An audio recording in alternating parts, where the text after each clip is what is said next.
तो दोस्तों, आज की कहानी है राज, जिया और इन दोनों की बेटी टीना की।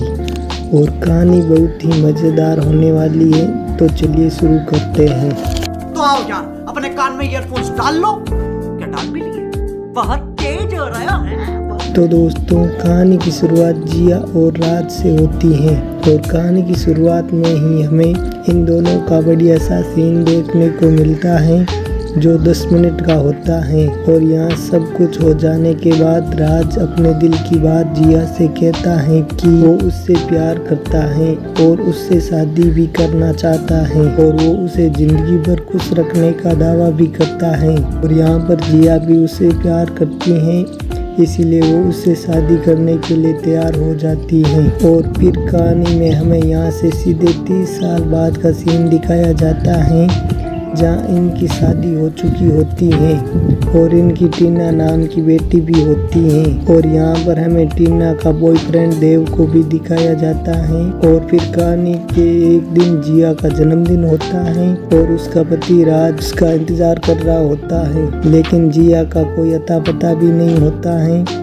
लेकिन कहानी की दूसरी तरफ हम जिया को देखते हैं उसके बॉयफ्रेंड के साथ, जो उसका बॉस होता है। और यहाँ पर जिया उसके साथ रास लीला मना रही होती है, और दूसरी तरफ उसके घर में बैठा जिया का पति उसका इंतजार कर रहा होता है। और काफ़ी देर हो जाने के कारण उसका पति उस केक को फ्रिज में रख देता है और उसका इंतजार करने लगता है, लेकिन वो नहीं आती है। तो वो गुस्से में आकर उस केक को कचरे में डाल देता है। और फिर आधी रात को जिया नशे में अपने घर आती है और जिया का अपने पति के साथ बहस होने लगती है, जहाँ पर जिया राज से काफ़ी गुस्से में बात कर रही होती है। और यहाँ पर हमें पता चलता है कि अब इनके रिश्ते इतने अच्छे नहीं हैं जितने कि पहले हुआ करते थे। और जिया का मन राज से उठ चुका होता है, इसलिए वो अपने बॉस के साथ रास लीला मना रही है। और इस बात का अभी तक राज को पता नहीं होता है। और यहाँ पर टीना आती है और जिया टीना को हेलो करती है,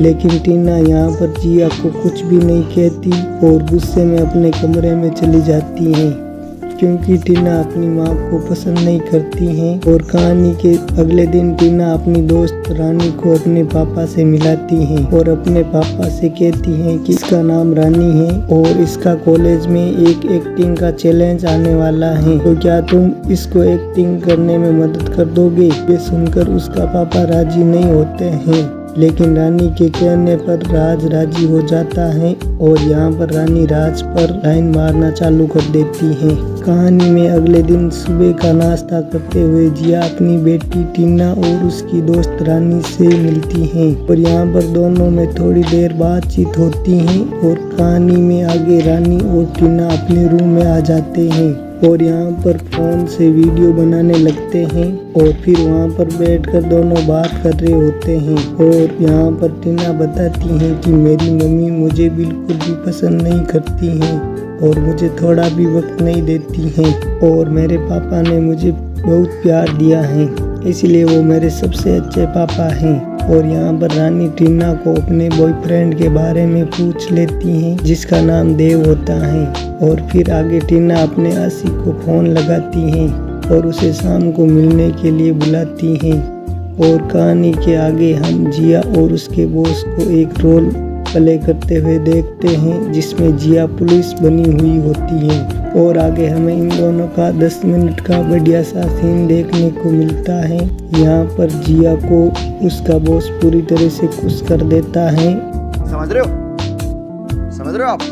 समझ रहे हो? और ये सब हो जाने के बाद जिया बताती हैं कि उसकी और राज की बिल्कुल भी नहीं बनती है और तुम्हारे साथ रहने में काफ़ी खुशी मिलती है, जबकि राज के साथ रहना मुझे बिल्कुल भी अच्छा नहीं लगता है। और कहानी की दूसरी तरफ रानी राज से जाकर मिलती है और इन दोनों में एक्टिंग क्लास को लेकर थोड़ी बातचीत चल रही होती है, जहां राज रानी को बता रहा होता है कि प्यार ही सब कुछ है और वो जिया से बहुत प्यार करता है। और उनकी ये प्यारी प्यारी बातें रानी को काफ़ी अच्छी लगती हैं और वो राज को पसंद करने लगती हैं।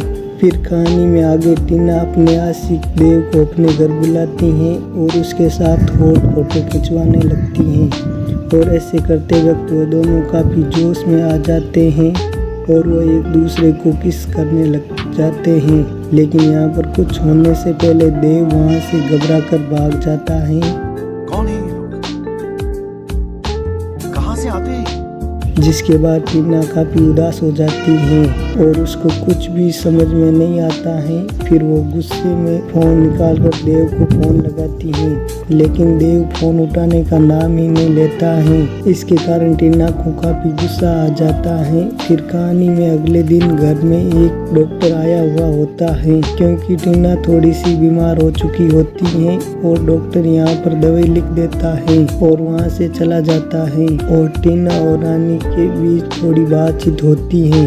यहाँ टीना बताती है कि देव मेरा फोन नहीं उठाता है और इसी बात को लेकर मैं परेशान हूँ। फिर यहाँ रानी टीना को समझाने की कोशिश करती है और वो कहती है कि देव थोड़ा सा नर्वस हो गया होगा और भाग गया होगा और तुम उसे थोड़ा वक्त दो, सब कुछ ठीक हो जाएगा और तुम चाहती हो तो मैं बात कर लेती हूँ। और टीना को ये आइडिया सही लगता है और कहानी में थोड़ी देर बाद रानी को राज एक्टिंग सिखा रहा होता है और वो दोनों एक दूसरे से बात कर रहे होते हैं। और बात करते करते रानी यहाँ राज का ख्वाब देखने लगती है और सपने में ही वो राज के साथ फुल मजे कर रही होती है। यानी यहाँ आपको 10 मिनट तक इन दोनों की रास लीला देखने को मिलेगी, जिसमें राज रानी की प्यास बुझा देता है। समझ रहे हो? समझ रहे हो आप? समझ रहे हो? और कुछ देर बाद राज उसे सपने से जगाता है तो रानी शर्मा के वहाँ से भाग जाती है, लेकिन राज कुछ समझ नहीं पाता है। और यहीं पर कहानी की दूसरी तरफ जिया और उसके बॉस को गाड़ी में दिखाया जाता है, जहाँ वो जिया के साथ गाड़ी में ही रोमांस कर रहा होता है। यानी यहाँ आपको एक पर एक बढ़िया सा सीन देखने को मिलेंगे। समझ रहे हो? समझ रहे हो आप? समझ रहे हो?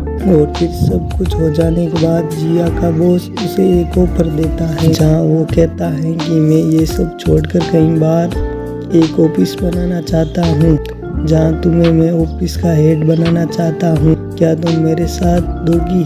यहाँ पर जिया तैयार हो जाती है, लेकिन वो यहाँ पर कहती है कि मैं मेरी बेटी के लिए जी रही हूँ और उसे छोड़कर कहीं नहीं जाना चाहती हूँ। तब उसका बॉस कहता है कि तुम अपने साथ अपनी बेटी को भी लेकर चली आ जाना। और यहाँ पर इस कहानी का पार्ट 1 खत्म हो जाता है। और अब क्या टीना अपनी माँ के साथ जाएगी या अपने पिता के पास रहेगी और राज रानी का रिश्ता आगे बढ़ेगा या नहीं, ये तो हमें कहानी के पार्ट 2 में ही पता चलेगा।